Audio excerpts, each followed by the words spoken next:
দেখেন আমাকে দৌলত আড়তে বৃষ্টি নামলে আমাদের আড়তে বা দাঁড়ানো কেটে নাই। আমরা কত কষ্ট করে এই আড়তে মাছ কিনি, বৃষ্টি ঝড় বৃষ্টির ভিতরে আমাদের কিনতে হয়।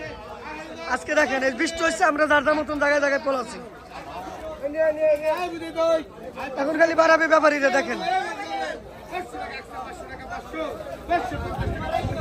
কি অবস্থা, দেখেন বৃষ্টি হইলে পরে একজন লোক এই আড়তে বা দাঁড়ানো কাঁদে না। আমাকে একটা ঘর করে দিয়ে 600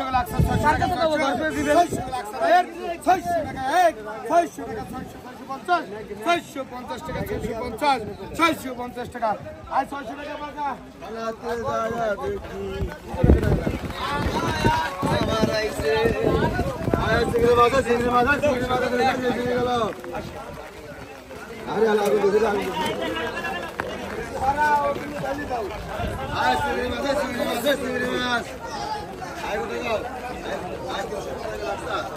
মামার মাছ